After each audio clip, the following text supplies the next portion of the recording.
Oh, man. I respect it. Speak your speech. The last episode we did was on blacks in higher education. We didn't even really get to go into all of it. We kind of stopped in the first and second question, and it really just became a thing on, I guess, do we highlight the non-presence, I guess, of black African Americans in higher education versus the rest of that black gambit. G says yes. Shout out to B from the Urban Collective. She felt different, and I think Mo I mean, does she same. outwardly say no, that, you know, it's like splitting hairs? She pushed back a lot.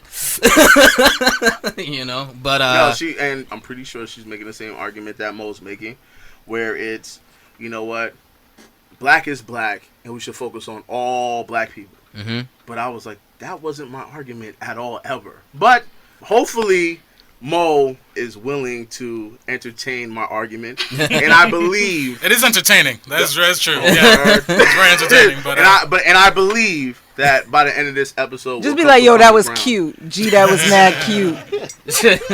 That was cute. That was adorable, what you just said. Yeah. However, yeah, I found this argument to be interesting. I'm an avid listener. I listen to every episode, and I frequently comment. Yes, I generally try to do because when I hear something, I'm like, all right, I want to respond to the phone right then and there. I'm like, nah, I gotta wait. I'm gonna wait, type this out. Yeah. And so I like to respond. So I usually see my responses in comments and whatever sections and whatnot. But G's argument was a total panic.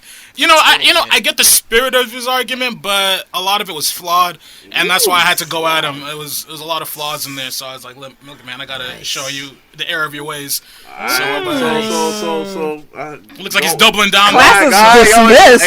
Explain to me where my argument was flawed. I'm all right. Just to quickly summarize, it looks like G said on the other episode that basically within higher education, there's a higher proportion of people who are black happen to be descendants of Africa or the Caribbean more recently than the black Americans who've been here for generations. I mean, I can't dispute it because he works in higher ed, so that's fine. But I think there's a couple of factors he was not thinking of. And one of those is like, look, Africans and Caribbeans who come here, we have to realize they're coming from third world countries. So you're making this argument that, look, they're coming here and they have all these opportunities, maybe education or something from their local places. More likely than not, those places are struggling. Even if you're middle class in Africa, certain countries in Africa, you're more likely than not lower class here. The things that we get for free, people have to pay for there. So education, you got to pay to go to school. Some people can't go to school past a certain age because they can't afford it. Universities, even more rare. Then what's more is to have any kind of money to have anything is even more rare. So I don't think that people are coming here from Africa or the Caribbean with all these advantages because they're coming here for a better opportunity. Obviously, they had to leave their home countries because they didn't have certain opportunities. And what's more is that a lot of these countries you mentioned, like, well, you know, black people here went through slavery and they went through Jim Crow and et cetera. And I totally agree and I completely understand that. But what's more is that the whole entire African continent was colonized. I mean, you mean to tell me that people who came from these countries, which are like maybe 40, 50 years old, like got independence in the 60s, have some sort of advantage? I mean, they had their resources taken away for hundreds of years, right? Then finally they're given independence. Then they'd be set upon by neocolonization.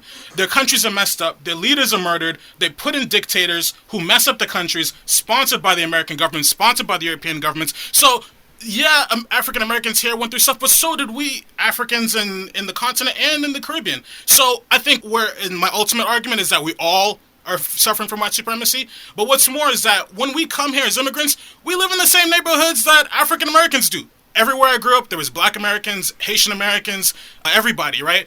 And I didn't come here. My parents didn't come here with money. We lived in the hood.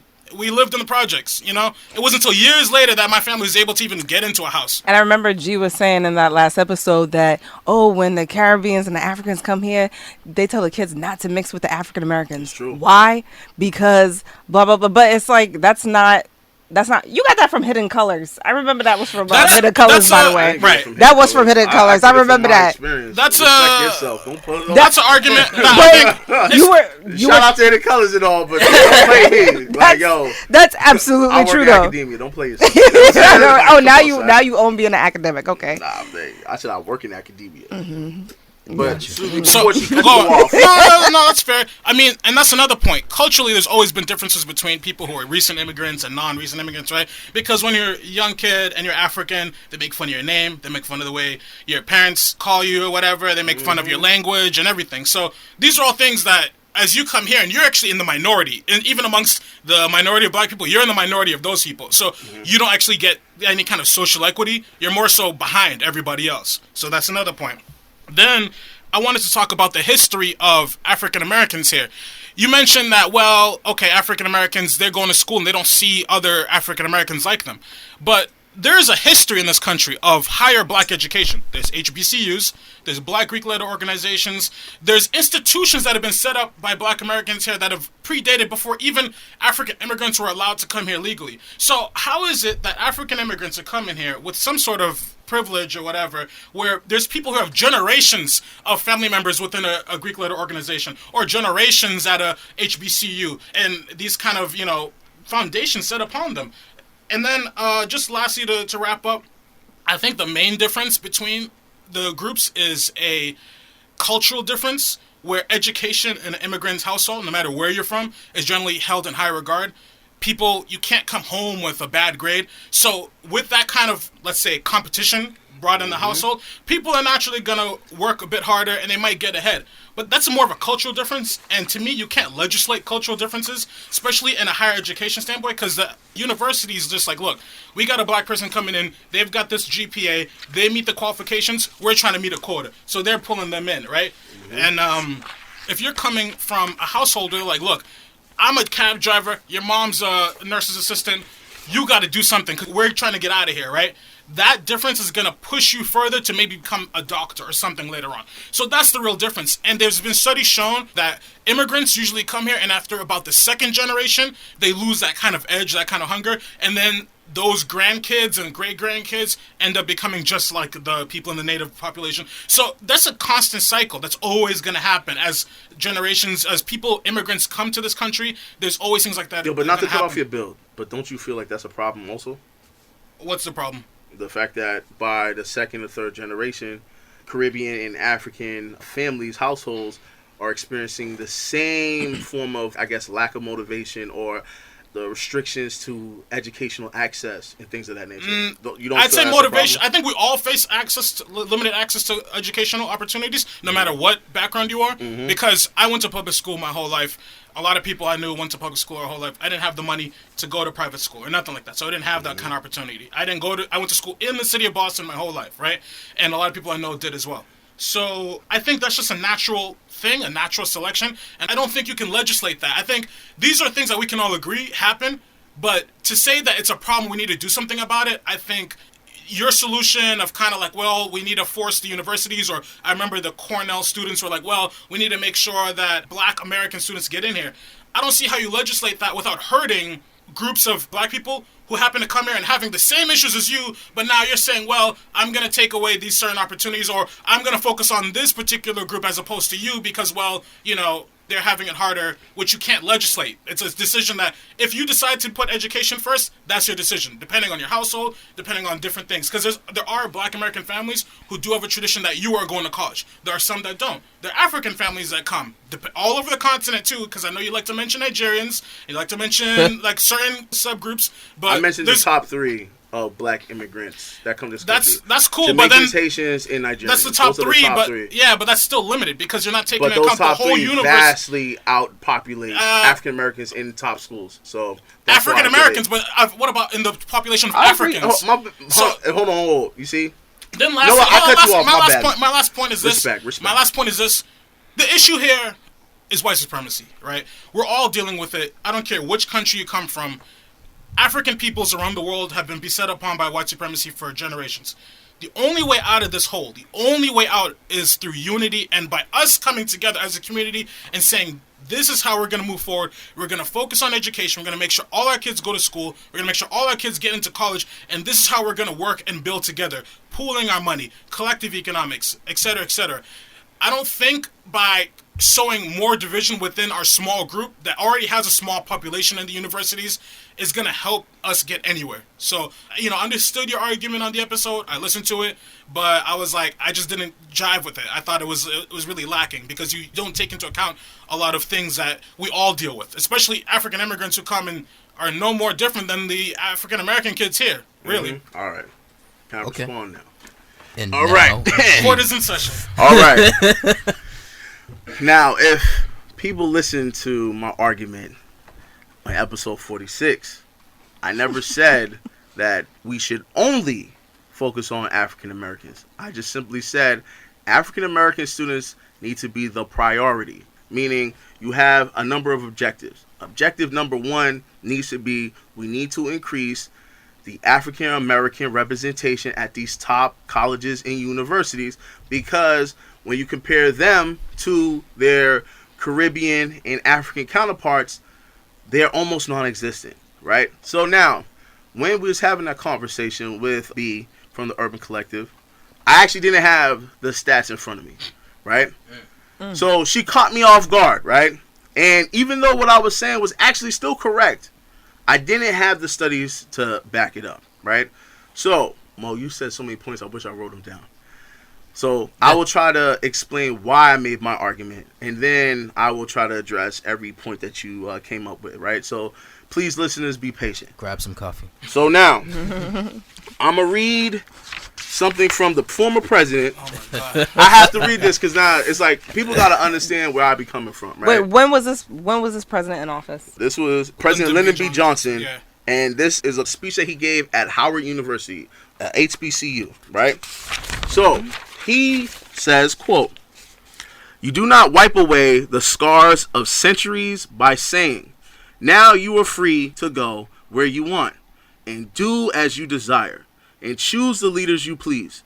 You do not take a person who for years has been hobbled by chains and liberate him, bring him up to the starting line of a race, and then say, you are free to compete with all the others, and still justly believe that you have been completely fair. Thus it is not enough just to open the gates of opportunity. All our citizens must have the ability to walk through those gates. This is the next and for the more profound stage of the battle for civil rights. We seek not just freedom, but opportunity. We seek not just legal equity, but human ability. Not just equality as a right and a theory, but equality as a fact and equality as a result." This speech was taking place in 1965. The reason why I read this is because this was the purpose for affirmative action. Affirmative action was to redo all the wrongs that American society has done. So all of the elite schools agreed that, you know what, okay, we did do a lot of things that were discriminatory against African Americans. So now let's try to open up our schools to accept African Americans. And what year was that speech? 1965. Okay. So and now who were the first African immigrants? Yo, I let you build, bro. I'm about to go in. Okay. I'm about to go go on, in. go on. Let the guard build. All right. So now, so we've concluded that affirmative action has been in fact designed to address the inequalities presented to African Americans and not Caribbean or African immigrants. Now, there's been two influxes of immigrants in this country, the 1980s and the 1990s. The first influx in the 80s were the Jamaicans and the Haitians. In the 90s were the West Africans, right? So now, when I said a lot of these black immigrants came from better backgrounds, for some odd reason, a lot of people took arms to what I said. So, you know what? I'm just going to read what the studies are saying, right? So now. What year is the Here study we from? go. This one is 1994. This one is talking about Jamaicans, right? So I'm just going to read this real quick by the sociologist Butcher. So now, Jamaican immigration in particular is among the most class selective of all immigrant streams. In second generation, Jamaican immigrants perform very favorably compared with black natives across a range of social and economic outcomes in the United States. And this was from 1994. Now, the reason why I say this is because just to become a citizen of the United States is a vigorous process for a lot of immigrants. It's not an easy process. It's not for the faint of heart. If you're lazy, if you're unambitious, you're most likely not going to become a U.S. citizen. So we need to cut the bullshit right now. The people that come here have that drive, right? And this is my issue, right? Because what you see is what they call the brain drain. The best of the best leave their countries, right? Now, I agree, because racism is universal, it's global. However, you're leaving your country and you're coming here. You're voluntarily signing up to come to the United States. Okay. The only group in the United States that has not done that were African Americans. Yeah. They were forced there. So they live here. They were forced here. So now, when you see a large population of African Americans that aren't successful, right? So, for example, you brought up HBCUs. Because, again, what people don't understand, HBCUs was actually created for mulattoes, right? It actually wasn't created for all black people. Right. So then now... You still use the word mulatto? That's what they called it back then. But in the studies, it was they called it mulatto, but biracial people. So now, when you look at the Moynihan report, Moynihan literally said, you know what, he believes that they need to separate the upper class black folk from the low class black people, right? Is this back in the day? Yeah, the Moynihan report, what year so was we're it? talking 1960 about something, right. right? And the reason why is because he's saying that the really, really successful black people are fucking up the stats of the underperforming. Now, I'm making the same argument that Moynihan's making with college enrollment. There's another study.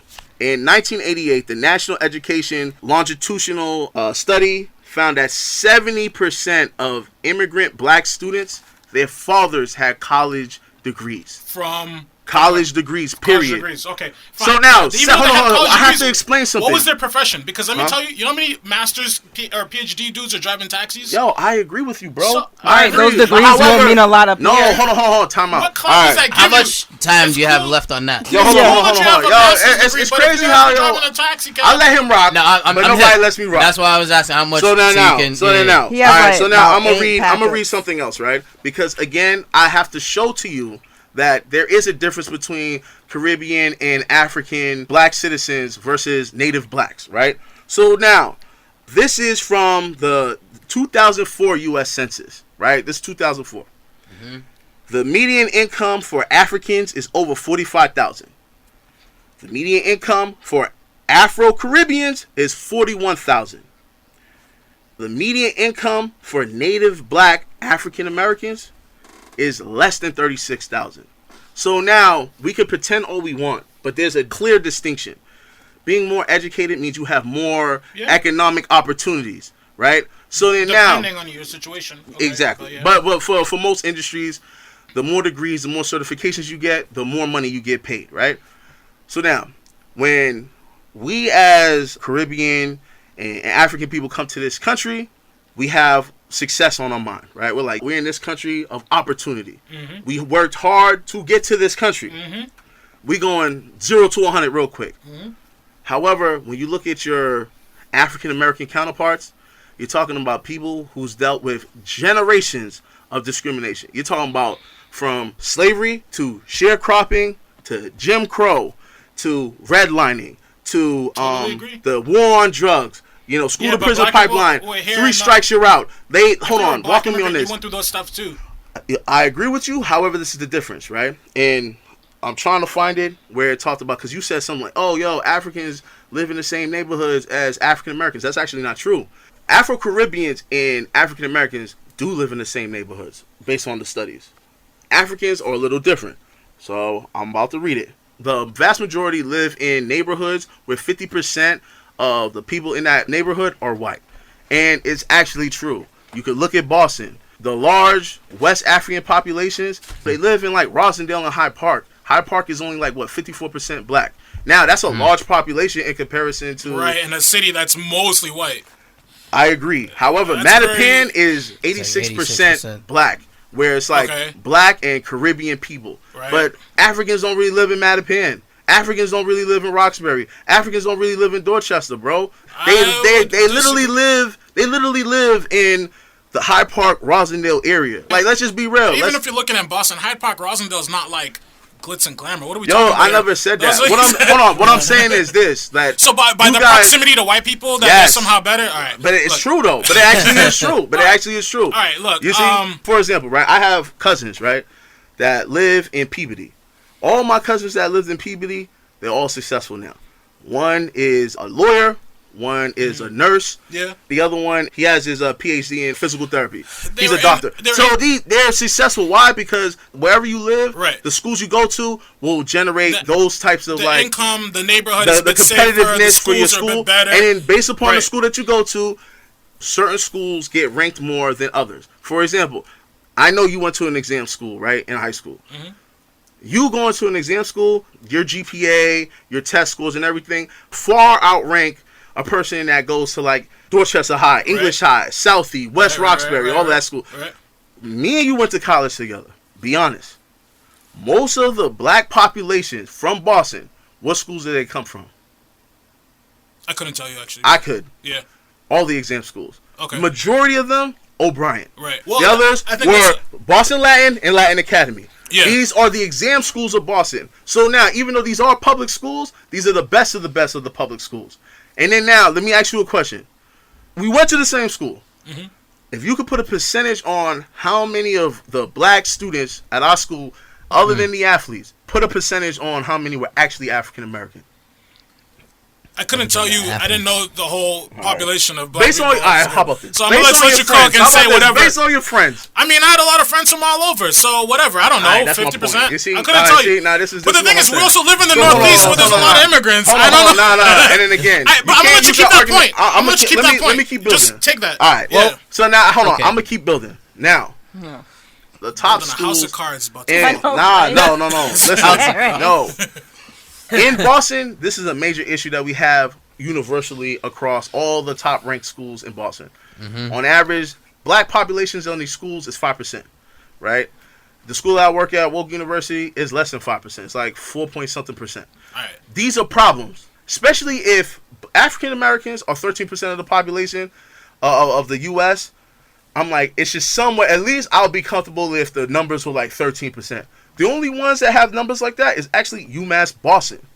But UMass Boston, again, is a state school, and it's not as ranked as top schools like BU, Northeastern, MIT, and stuff like that in these areas. So now, pretty much what I'm saying is this. You made a point on SoundCloud where you was actually correct when you said African Americans do go to college more than immigrants. I never made that argument.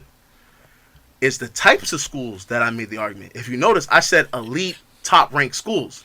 Because when you look at top-ranked schools, then it's the polar opposite, because African Americans, for the most part, go to low-ranking schools. So a lot of HBCUs, they're not high-performing schools. So now, like Clark Atlanta, that's a myopic view. Hold on, no, I have to explain this though for the listening audience. A lot of people may not understand ranking, right?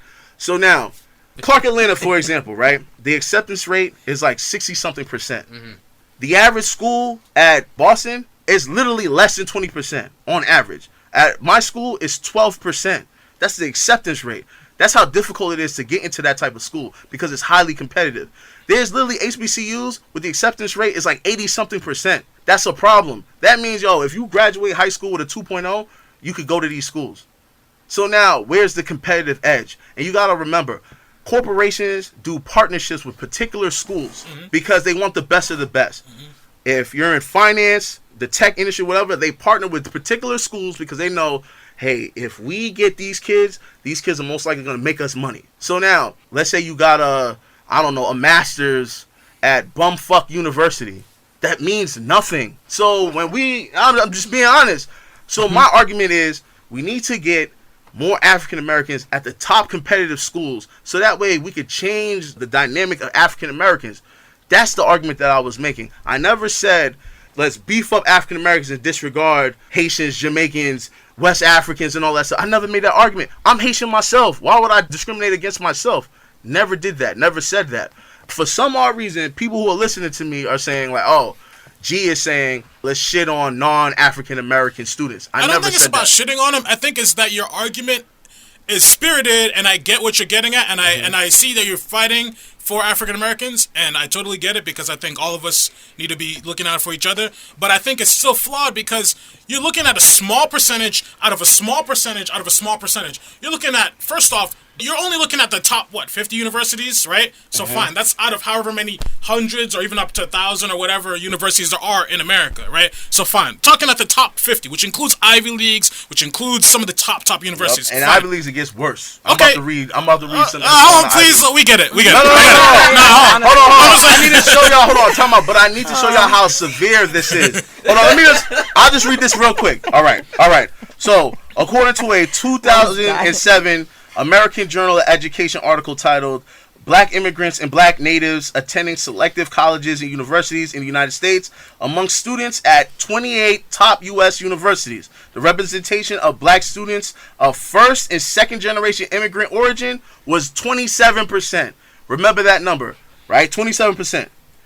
This was about twice their representation in national populations of blacks that same age. Total is 13% for blacks. But when it comes to these top schools, now it's 27%. You see what I'm saying? They're doubling African Americans. I'm going to keep going, though. Within the Ivy League immigration origin students, they made up 41% of black freshmen. Let me shut this down real quick. Almost 50% of the black freshmen are actually immigrant origin, bro. We both graduated from the business school at our university, right? All right. You remember the day of graduation? All the black kids sat in like one row. Yup. How many of us were there? Shit, not that many. You want to say maybe even 10? Yep. That might be generous. Yeah, you're right. I think we only had one class together. Right. Yep. And in our classes, we were mostly the one black person in the business school, right? The most highly competitive school within our university. About 10 people out of a graduation of probably 400 or more. Yep. The problem is this. The fact that there's 10 of us, not that out of that 10, 6 of them were from the Caribbean or Africa. The problem is that there's only 10. If you fix that, let's say we fixed it, right? And out of those 10, it was actually 7 of them were Native African Americans. We still have a huge problem that there's only 7 African Americans graduating from a business school of 400. No, I actually agree with you, but I never made that argument. But no, I don't understand why it's big. I get what you're saying. I agree with you. I literally said. But even if we're fixing these skewed it's numbers, only 5% in Boston, right? 5% is clearly low. I said at the very least, if we're 13% of the population, we should at least be 13% of these universities. Right. At the very least, I'll even go a step further. A lot of these schools are actually in the heart of Boston, right? Some of the universities are actually in Roxbury. Right. Roxbury went from 68% black. Now, today, it's 48% black. Totally agree. So now, if in fact that's 48% black, why is the neighborhood 48% black, but the students there are only less than 5%? That is a problem. I agree with you. I've never made that argument against it. But no, because your argument is saying, well, we need to take steps towards help towards African Americans. My comment because they are the most marginalized group out of all of us. You're the reason why your statistics are flawed is because you're taking a percentage out of already a small number. So by even moving it by 1 or 2 people, you're already going to change the percentage. Hold on. You're already going to change the percentage because there's only 10 of us. Now, if there was 200 of us, 200? Out of and you know what? Out of a 600 school was 200. I guarantee you, it'll still be like out of that 200, 70 or 80% will still be first and second generation immigrants. So what are you talking about? There's a couple of things wrong here because let's say we had higher numbers, right? Yep. That would give you a better representation. But even at that, you're also taking into account cultural differences, which you can't legislate. If people come here and want to work harder, the thing is this, and this is my kind of gripe with, when we decide to fix certain issues, we have to look at it in a holistic view, right? Is it unfair when all things are equal, right? So is it unfair when you have people who are immigrants and have the same education, go to the same school as you, have the same opportunities, but they outperform you? Is that racism or are they just outperforming you? I think sometimes we have to take a look at ourselves and be like, yo, are we really doing the most that we can? Then if we are, then we can have an honest conversation about race. Because you can't tell me that, well, there's an unfair advantage when we go to the same schools, we live in the same neighborhoods, we have the same opportunities, and we still end up getting screwed either way because there's still a small number of us at the universities. Also, I just want to say too, like a lot of these people who are coming from the Caribbean and they're coming from different countries of Africa are coming from worse economic situations. No, you're even not. like currently. It's all relative. Poverty's relative. Like, you mean to tell me that the redlining poverty is actually relative? So like Mo said this, and that's the one point that I forgot to bring up. When you said wealthy in those countries is dirt poor in this country, right? But again, when you're in a country where everyone looks like you see successful people that look like you. Not you really, bro. So now, there's poor in certain black communities in America, and then there's like poor in certain communities. Yo, actually, you're assuming that these are perfectly functioning societies, bro. These I never said that. Are really tough. First, listen, you know how much the unemployment rate at these countries is super high. So you're most likely seeing nobody go to have a job. A lot of times, I have family members. Hold on, you're saying people have no jobs. So what are you talking about? That you're seeing all the police officers and whatever. Most people that you're actually connected to are struggling. Can I respond? Now walk me on this, right? Because now you're actually helping out my argument. Nah, you know why? It's because your argument was African Americans just aren't performing this, that, and the third, right? Why? Because you guys, again, the brain drain is real. The best of the best from these countries, the cream of the crop from these countries come to the United States. So, yeah, it's easy for y'all to be like, oh, African Americans just aren't performing. However, the majority of people in your country aren't performing either. So now, let's not separate us and be like, oh, y'all niggas just need to step it up. Your country needs to step it up. But your ass said, I'm getting the fuck up out of this country and I'm taking my ass to the States. You was like, fuck this, I'm going to the Lakers. That's what you did. First off, fuck this. That's what you did. Not every immigrant coming from Africa. Hold on, not every immigrant coming from Africa or Haiti. But the majority.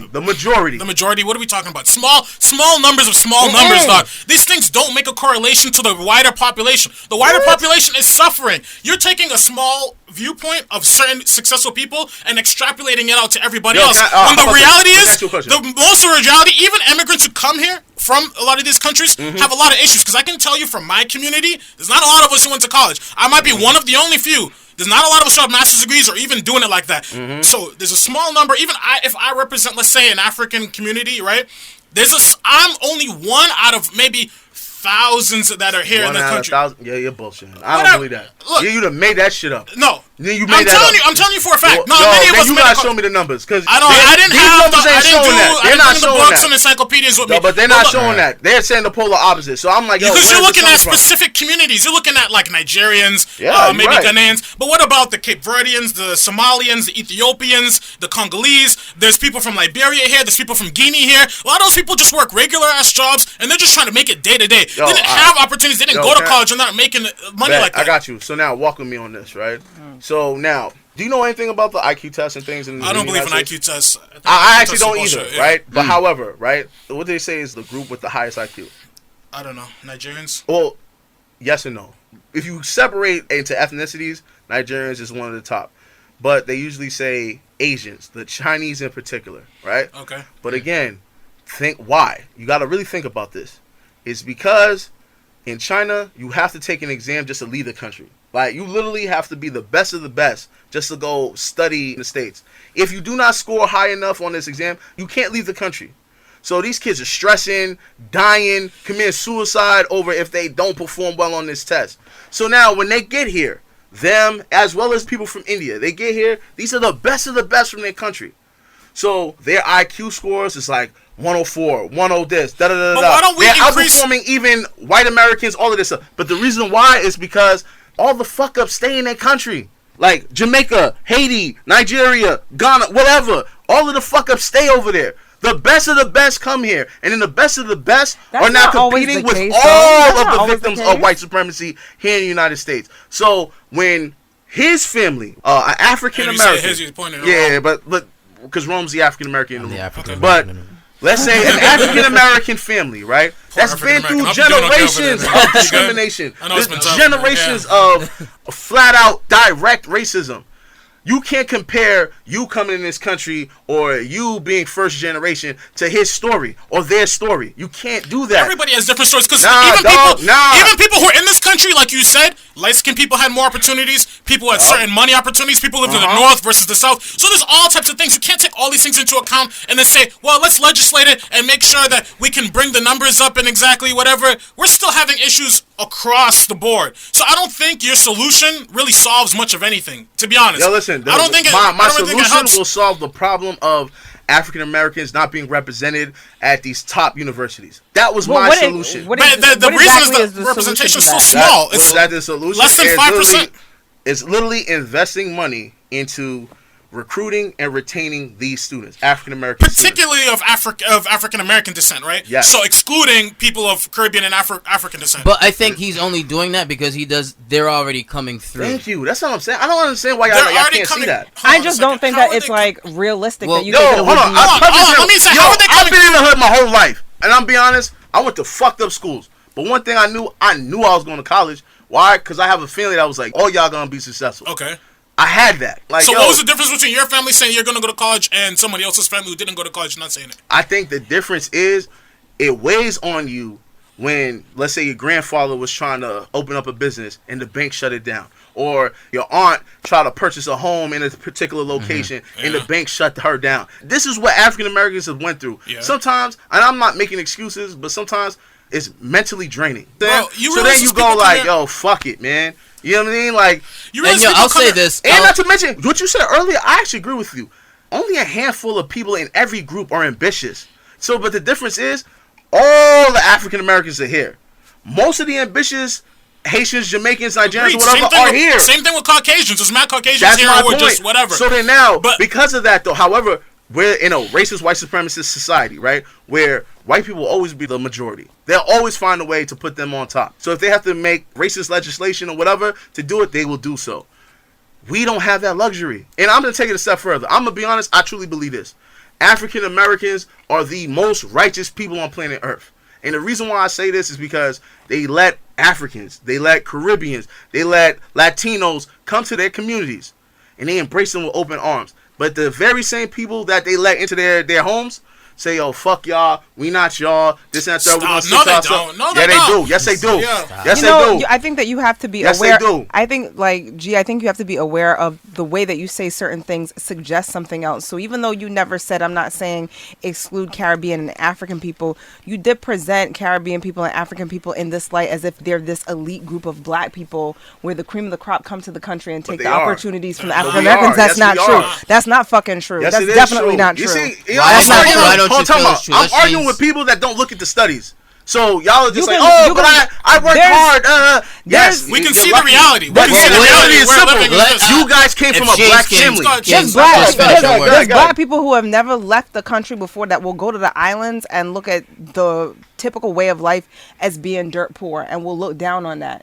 And people economically to this day in 2018 struggle in a way that most communities in America, you don't see them struggling in the same way. Yo, let me ask you and the way how did you get to life the is different. How did you come to America? How did I come to America? Uh-huh. My mother and I came to this country. How'd y'all do it? She bought a ticket and she was just like, we're coming. Bang. Thank you. That's all I need to hear.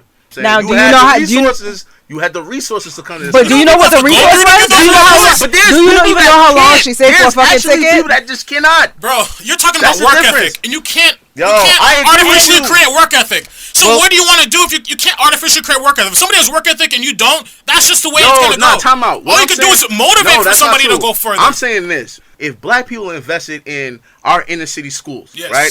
We invested more money. We pumped more money and resources to our schools. I truly believe if we even created trauma centers within our schools, there will be more kids that will be successful academically and professionally. However, we don't invest shit into our schools. Right. Now, people, for the most part, and I'm just talking about Boston. I'm not even going anywhere else.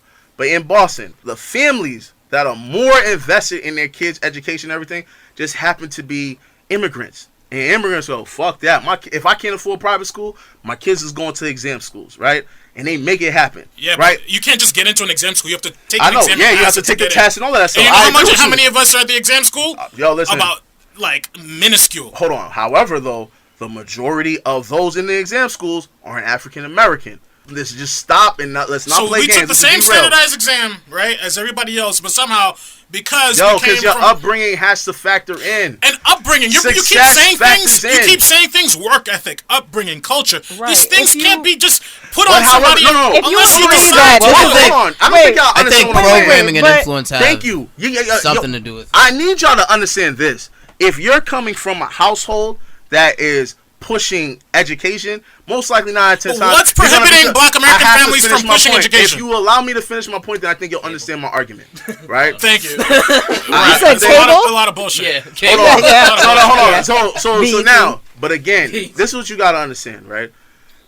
If you look at the Nigerian community in Boston, they all know each other. The Cape Verdean community, they all know each other. Haitians, they for the most part all know each other because they all go to the same church. Just being a part of a group, you see success. You see there's a doctor here. There's a lawyer here. There's an architect here. But that's only because there are people who are coming to the country that don't have any other family. Yo, I don't understand. No, don't damn son me. You keep cutting me off. And I keep cutting you off because I keep cutting you off because go ahead. You got a nice 20-minute. I keep cutting you off because it's like, all right, do y'all want me to argue nigga shit or do y'all want to make me to actually argue? That's not the point. That's not what I'm saying. So it's like, what y'all want me to do? I say one thing, y'all cut me off. I say nothing, y'all cut me off. So let me finish. Because I don't think they know how long it's gonna take. I get it. Go ahead. Because it's like, yeah, like it would be great. No, she panicked, dog. But go ahead. No, far from that. But the allyship that you look at that communities that from outside of the country have that you want African Americans to have, I'm saying from my perspective that the reason that allyship happens is because you need that. There's communities of people from Barbados that get together that have a barbecue because they're like, if you move here from Barbados and you don't got no family, come to so-and-so's house and have a barbecue. That's why that allyship is there because they don't have any family lineage. But you're saying I don't understand what you're arguing right now. I don't understand what you've been arguing this whole time in the last fucking episode. I'm literally stating the obvious. You're saying why is the obvious is there. I'm not arguing why. I'm saying literally that's what it is. So now when you have people that you're connected to, right, that are successful. That's why I also push mentorship in the black community. Why? Because, when you have successful black men, especially black men, and you mentor young men, they go, hell, you know what? I could actually be a principal, a manager, an accountant, a lawyer. This is why they need to see that physical representation. A lot of immigrant families already have that. So when they come here, they go, but a lot of them do. Y'all keep focusing on the individuals. I'm focused on the majority. When I say a lot of them, it is the truth. You see what I'm saying? So when they come to this country, they go, I can actually be a lawyer. I can actually be a doctor. I literally have students. That's why you have to stop looking at statistics from 1964. From Nigeria. Their parents say, yo, you're not going to be nothing but a doctor, an engineer, or a lawyer. That's it. That's it. So one of my students literally said, he came home one time with a B. His father literally said, you're not a C-African. You're not a B-African. You're an African with an A. And I was like, your father, he's cooked. But then I thought about it, I was like, that's dope. That's a difference in culture. Look, you see what I'm saying? So now y'all arguing with me. She's thinking I'm saying it's wrong. I never said it was wrong. I didn't say that either. I think it's a beautiful thing. However, a lot of African Americans do not have that luxury. And so when they don't have that luxury, we need to find solutions. Do you get what I'm saying? We need to find solutions to actually help those kids that are disenfranchised. Bro, that's what I'm saying. So I just want to reset. I just want to reset and simplify, okay? I'm going to just restate the question here, all right? When you look at these higher ranking schools and you see that, there's a small percentage of blacks, and then when you break that down, you see most are represented except for one group, do you think that's an issue? Or do you just see that as they didn't make it? I think the whole thing is an issue. I think the small... Bro, answer his question. Answer his question. No, I think that yes, that's an issue. And yes, that it's an issue that all of us are small. No, when we say that issue, same thing. No, it's not. Because I think that whole conversation is actually moot. We all spend a lot of time talking about some real dumb shit. When really, bro, we're all losing. Yeah, it's like crab in a barrel. Black people in general are losing. Crabs in a barrel. We're talking about this small percentage is this and that, bro. We're in the barrel. There's motherfuckers outperforming us. Asian kids and Indian kids. When I say Asian, I mean like people from China and people from... But then he didn't state to pull any resources away that are helping us now. Hey, yo, because it's not even about that. An argument I never made. It's not even about that. No, it's because you're acting like Caribbean people. The fact that we're looking at this... Look, you've been talking this whole fucking episode and I say one thing and you want to get mad. The reason why is because, when you was cutting me off, I let it rock. But now that I'm cutting you off, you got a problem? Nah, you did have like a 20-minute thing. You gotta let her talk. Majority of the time, you haven't been talking about Caribbean and African people coming here with like very little to no resources, not knowing anybody. You presented it as if like Caribbean and African people have this advantage and they have this, family lineage and history of like doctors and lawyers and attorneys and stuff like that. When I talked about Caribbean communities that link together and they see each other, highlight each other, make each other visible, that's not a circle or group of community of like affluent people from the Caribbean and from Africa. There's a lot of poor Jamaicans, a lot of poor and that's why in the fuck they look out for each other. We know this for a fact. Yeah. Whatever studies. But you don't say that. You don't make that a part of your argument. You're not making that point at all. Hold on. I think he did It's just that when he makes that statement, both of you will then say, well, that's everyone, right? And I just want to speak as the, I guess, African American in the room, right? This isn't my argument. I'm just going to state my experience. You know what I mean? And I think all it is, right, when he's saying it, and my mother's gone through this, my grandparents have gone through this, my pop's gone through this, but what he said about the banks and businesses and things getting shut down versus, for racism and all that stuff, that is true. So you go through generations of trying and getting shut down constantly to the point where you can't move, and now you're stuck in a house where your influence is the fucked up programming that they give. That is a different kind of, and that's why they say by the third generation immigrant blacks, they experience the same effects that African Americans have, because they realize, shit, this country doesn't give a fuck about us. But when you're an immigrant or first generation American, you still have that connection with your culture that says you're going to be great, you're going to do this, don't be like them, blah, blah, blah, work hard, all of that stuff. But by the third generation, you're like, fuck, yo. That third generation thing goes to immigrants across the board. Because even I European agree, immigrants... that's my point. Hold on a second. So that doesn't mean that from black immigrants, like, well, this country doesn't fuck with me. First off, okay, let's settle on all that. I think the real issue here is the fact that we're such a small population in these schools, right? And I think that's what we should really be focusing on as a solution, because we're getting outperformed and out-hustled by every other fucking group. I work in an office. I work at a large financial institution. I'm one of the only black people in the office, right? There's a very small number of us. There's a large number of Caucasians. There's a large number of Asians from East Asia, a lot of Asians from South Asia. Doug, we're being passed over by other groups who come in even after certain Caribbean and African immigrants. So we have a real issue in our whole community, because, to be honest, a lot of Africans who come here aren't necessarily, like, killing it. Not really. A lot of Caribbeans who come here aren't really killing it. Not like other groups are. And we don't have that kind of representation. We need to have more people in the business school. We need to have more people in the offices, in the places of opportunity. So that's what we should be focusing on. See, I agree. Now, but how you can't say not to focus on African Americans. I got you. So in the process. So I hear what you're saying, right? But I guess that to me sounds like, look, we're up here, so don't worry, I got you. Is that what you're saying? No, it's not, because we're not up there. We're not up there. There's a few. I just said I'm one of the only people in my office. So how can I say, yo, we're up here? I'm up here by myself, right? So that's a problem. The fact that if I was at a conference about a couple months ago, right? In the whole conference, a tax conference, right? There was 2 black people. One person was from Luxembourg, and it was me. 2 in a room full of probably 200 people, right? That's a problem. So even if you want to talk about, you know what? Guess what? He's Luxembourgish, but I think he was from Congo, and I'm from Sierra Leone. So congratulations. That's 100% of them are from Africa, right? So maybe if we could change that percentage to 50% African American, that make a difference. But you still have 1 and 1. That's what I'm saying. The conversation. Hold on. The problem is that there's only 2 of us in the conference. Hold on a second. I know you built that conversation, but look, I never made that argument. You're making that argument.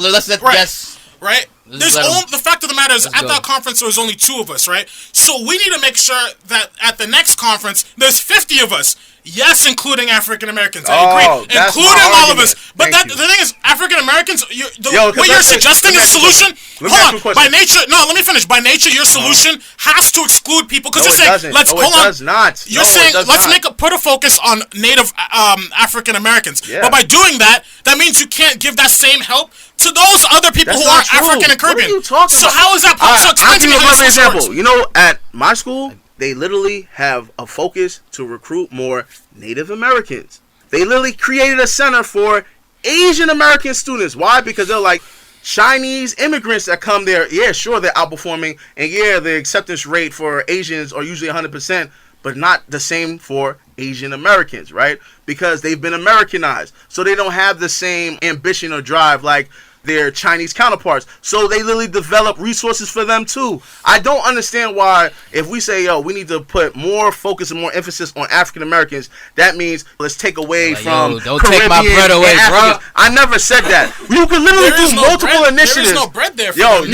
But he's just saying within. You literally could do multiple initiatives that are strategic, that could work for all of us. You see, and another thing too is kind of like your argument, I will almost rock with it, right? But when I hear what you're saying, I go, imagine if that conference, right, was now 50% black. but all of those black people were only from Sierra Leone or from the Congo, I would have issues with that too. Because where's the African American representation? And that's been my argument from day one. You're assuming my argument says African Americans, top priority, fuck all y'all other niggas. No, I said top priority because they are actually not represented. Once the numbers start leveling out, then it's like, all right, we're good. But they're not. So then now I'm like, is that your statistics are only focused on the two of us at our conference as opposed to when there's 50, because there is no 50. So that's what I'm saying is your all your statistics and everything are skewed because they're already looking at small numbers. So if you got the numbers beefed up first. Do you think then Would naturally you then? I think if the numbers it will beefed up, level out African Americans? They would. It No, would. they won't. Because you're extrapolating something small to saying that's going to happen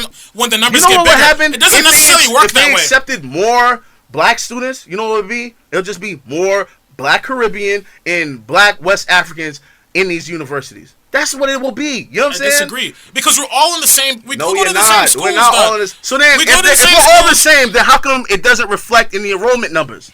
Because in fact we are all the same. And this is what I'm saying. In the preparation, because this is how it works, right? All right, hold on a second. I see what you guys in the split, preparation, we all go to school, right? You have to go to school. You have to take the exams. You have to pass the exams to get into the colleges, right? We all go to the same schools, the same fucked up schools in Boston. We all go to the same... We live in the same fucked up neighborhoods for the most part. Yeah. You might want to say that that some might live in whatever, but for the most part, we all live in the same neighborhoods, including those Haitian Americans who live in Manapan, right? Yep. We all live in the same places. The difference is it's intangible. And what I'm saying is you can't create intangibles. You can't create hunger. You can't create somebody who has a harder drive. So that's what's making, if any difference, in the difference between certain people who are like from the Caribbean or Africa. But even at that, even when you factor in that those people may be a little bit hungry, a little bit have harder work ethic, it still is such a small number that it's almost pointless to talk about, because with all that drive, there's still a small number of the universities. If Nigerian Americans are so smart, if Haitian Americans and Jamaican Americans are so smart, why is it that even though they make up 100%, let's say, of the black population at Northeastern, they still was only less than 5% of the population at Northeastern? So the problem is, even as for all, there's a lot of African immigrants here, but not all of them are making it, right? So that means that even at the best of the best of the best, they're still barely making it in.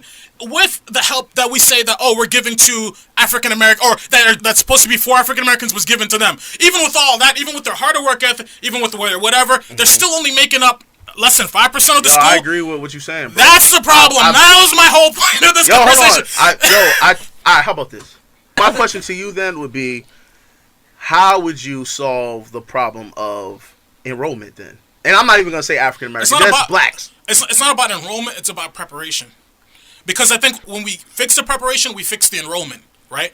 And this is across the board. Like you said, we need in our community to have a focus on education. We need more mentorship. We need more black men to mentor young black men in our community. I'm part of a program of mentors, right? I was at a cookout that we had for the littles, his big brother, right? There was such a small number of black men there who were the bigs, as opposed to the large number of the young kids who were little, who were people of color, right? There's a big disparity in our community. Doesn't matter what background you come from. I don't care, immigrant, native, black, whatever. There's a big discrepancy where there's households where there's not two parents in the household. Now, for whatever reason, you don't have to say you have to live together, but both parents need to be involved. So if you're a father, you have to be involved in your kid's life. Same thing if you're a mother, right? And then two, with education, schools can only do so much. I feel like people think school is a fix-all. Like, I send my kid to school, they're supposed to be ready. Yeah. Schools can't do everything. There's a large number of it that takes home preparation. That takes, you have to read to your kid or read with your kid. If your kid can make it to 9th grade and they can't read, that's a failure on the parent. Because that tells me you never read with your kid. You never asked your kid to read to you. So that's a real issue. That's across the board, including immigrant families, including African-American families. There's certain things, at the end of the day, it's a competition. I think we get so put down by racism, and even people who are in Africa diaspora and the Caribbean diaspora get put down by racism because they feel it here when they're here too. They get pulled over by cops. They get messed up by cops. They get arrested by cops. If we put it down that we're like, well, fuck, this sucks, and it's pointless. We have to go harder. There's no way, the government's not going to fix it. There's no magic genie who's going to come and just wave a wand and remove racism. You can't take hate out of people's hearts. We got to understand that the world is against us. So we got to all come together and work harder to get to where we want to get to. All right. None of that. Now, my next question to you then is... go on. Now, this is an honest question. Do you believe that, for the most part, on average, Africans and Caribbean Americans are more equipped to be successful than the average African American? No.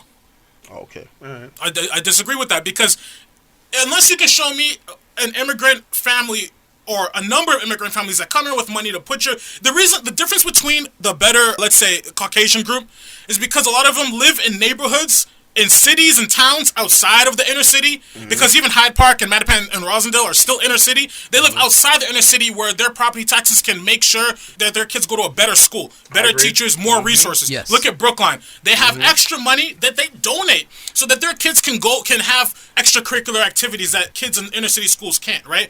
So the difference is in the preparation. If I go to the same public school as you two, exam schools start at 7th grade at the earliest, right? That means you have to go to a public school for elementary school and public school for middle school. I did. And I was still able to make it to an exam school, but by the skin of my teeth, because there was so little of us even there, right?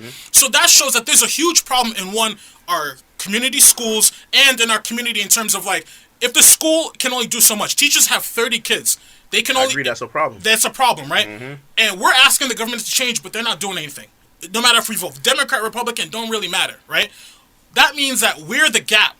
There's a gap there. We have to close it. There's nowhere else that's going to close it, right? So if you feel like there's racism an issue, if you feel like this system sucks, you know what? Give a kid a book and read with him, right? That's going to make a huge difference. I agree. Tutor him. Tell him you're going to go to college. When he's like, what do you want to do? You want to play basketball? Instead of giving our kids balls and telling them to play sports and taking them to football practice, we should be taking them to the library. It's hard to say, right?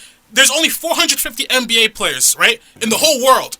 There's like over 4,000 billionaires in the world, right? You have a better chance of becoming a billionaire than an NBA player. But for some reason in our community, people focus on trying to get into like sports as the way out. What they can see. Yeah, but they see success. We're not babies, though. This is my thing. We're not babies. We're human beings. We're smart. We can understand the world around us. We can see that. Look. I know that LeBron James. You know you're talking about young adults, though. Young adults who have parents who guide them. And you're looking at, okay, LeBron James as your role model, fine. But we got to decide that, you know what? I'm actually going to look at Jeff Bezos. Even though Jeff Bezos doesn't look like me, but I'm going to learn what he did, and I'm going to replicate it, right? That has to be taught, though. And also engage in the communities taught white people to do that? Learn a trade. Who taught Asian people to do that? Not just like college being the end-all, be-all. Yeah, that's the other thing. Yeah. When you do go to a four-year university, right, make sure that you pick a major that's going to pay for your university. Yep. And I hate to say, a lot of people go to colleges and end up doing like sociology or psychology. Afro-Am studies.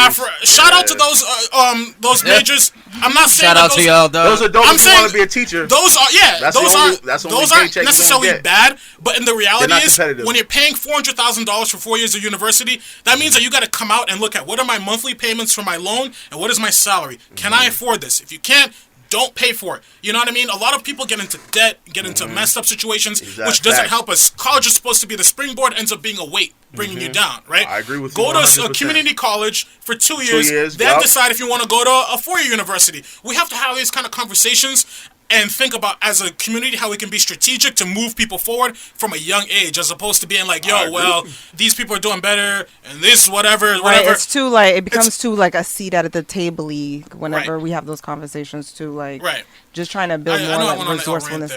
No, I think that you made, like, excellent points, that's a rant I actually rock what you want. Right. You know what I mean? Perfect. I agree.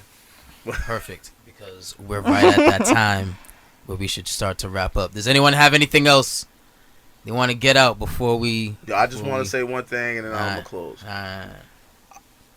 I like to apologize to the people in the room. I got a little heated because I just felt like I was getting cut off, just like the previous episode. And after a while, when you keep getting cut off, it's like, I ain't that type of dude, yo. So it's like, you know what I mean? Like, I'm a chill guy. I get cut off often, and I let it ride. But can we say that you panicked? Huh? I didn't panic. I'm going to say that, you know, and another thing too, I urge people, listen to the person's words and not how you interpret them. Just actually listen to what the person's saying and base your argument based upon that. I didn't make a lot of these arguments that people were implying today in the previous episode last week. So if you actually listen to my words, you'll realize that I'm for, and again, I said I'm pan-African. So I'm all for black people of the African diaspora, and I want representation, increased representation, and I want success for all of us. Bro, if everybody is misinterpreting your message, then maybe it's not everybody. No, but hold on. I'm being honest with you, a lot of African Americans understood what I was saying. For some odd reason, it's the immigrants that don't understand what I'm saying. So Maybe it's you our guys special don't upbringing. realize That's our what special- the African American struggle. The special sauce And they it's- rub on our head when we Hey, get to college. see, so then now there's a disconnect. So how can I agree. if we're truly trying to unify all black people, what can we do to actually do this? You know what see I find I'm this saying? interesting? The one solution I came up with as a Haitian American, y'all were like, "Fuck out of here." I'm like, "All right, cool." You know what I find cool. this interesting is this I just conversation? need y'all to come up with is you know when something. black women say that, like, look, in our communities, we're not being treated fairly, and then black men are like, yo, shut up, whatever, we got to face white supremacy together. I feel like that's kind of a similar conversation. I still think there's more of a conversation when it comes to black women than this particular conversation, but I do see what you're saying. Look, I understand the argument you're making, and I do think that, yeah, we do need to help perhaps African Americans. If I don't particularly see it, but I'm listening and understanding and hearing, but at the same time, I'm also saying, you know what? We're all fucked up right now because I agree. the few of us that you perceive us making is because we're comparing ourselves to each other as opposed to the world, the broader group. I agree. And in the broader group, we're all losing. So by focusing on this problem as like, oh, between us as a small population, it's cool, but really the effort should be like, how do we all of us compare against the broader group? Because in the global spectrum, we're losing badly. African countries are at the bottom.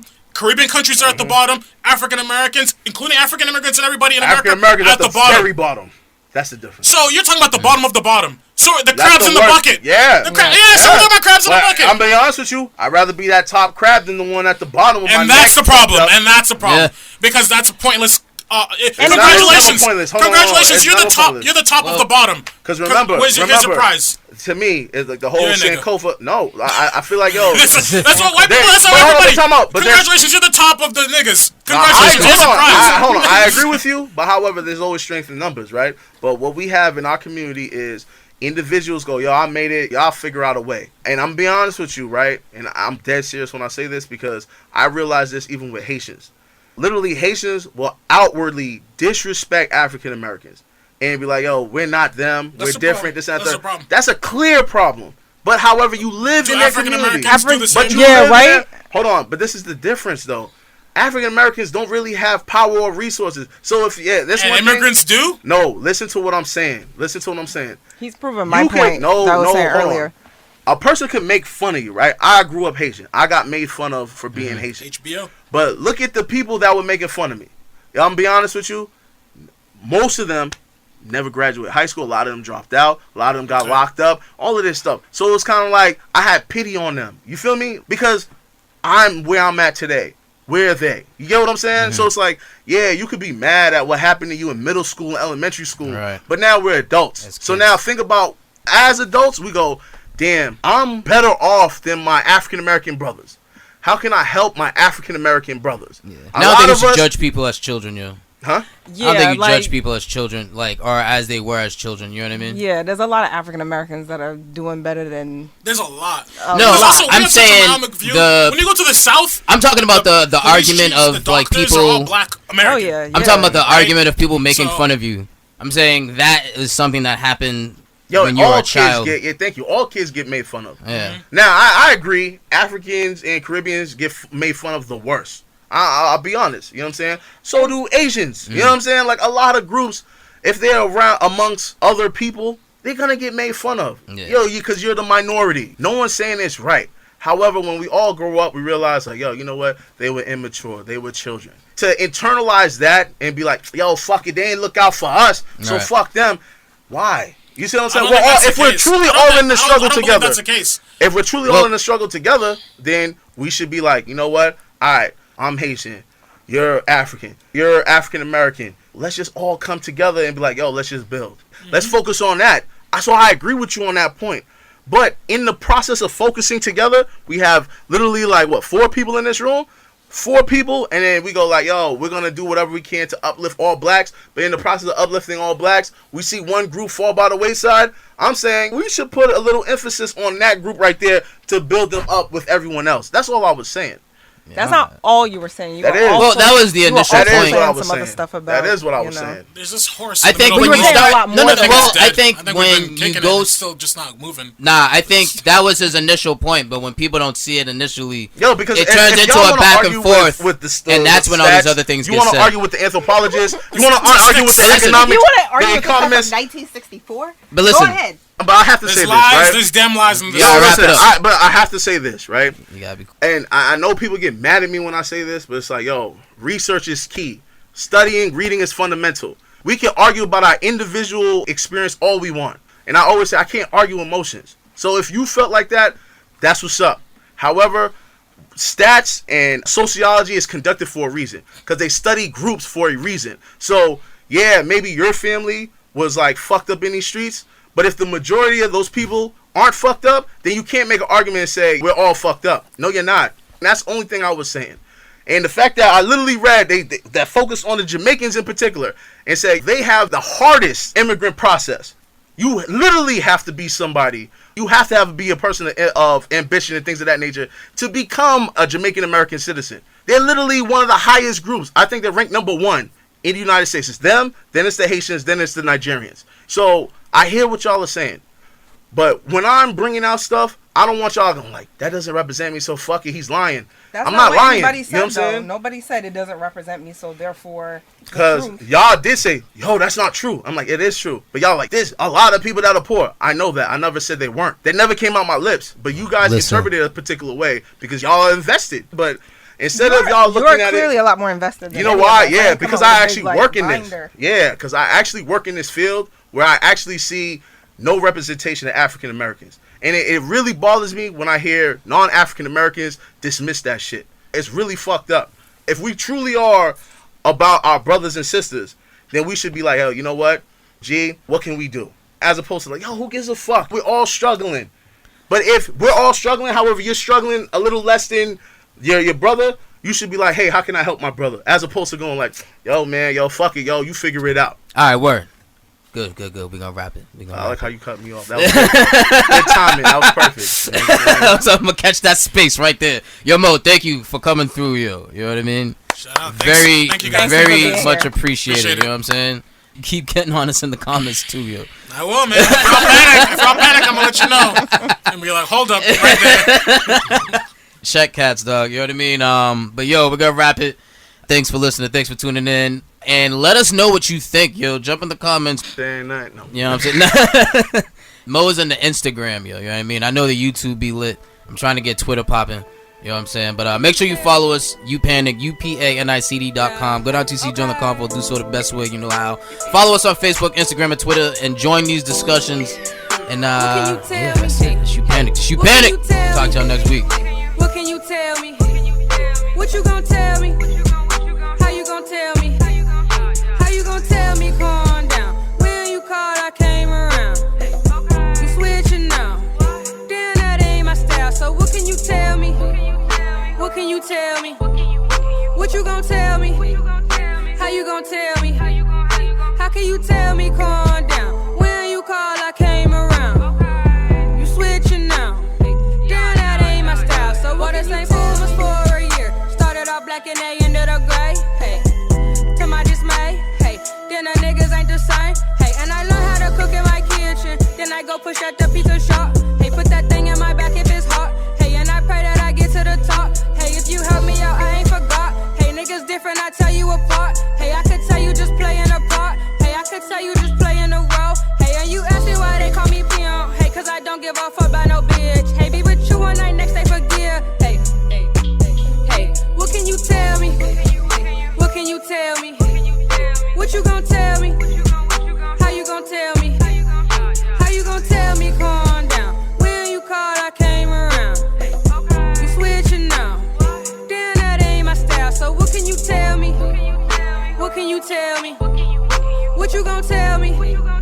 How you gon' tell me? How can you tell me calm down? When you called, I came around. You switching now. Damn, that ain't my style. So what can you tell me?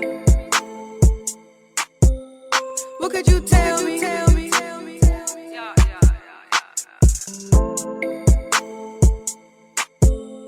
What could you tell me?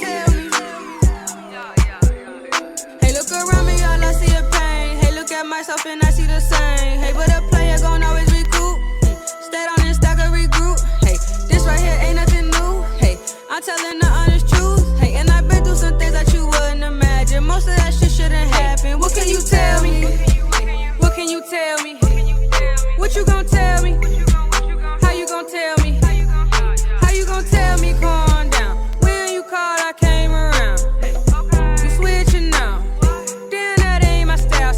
can you tell me?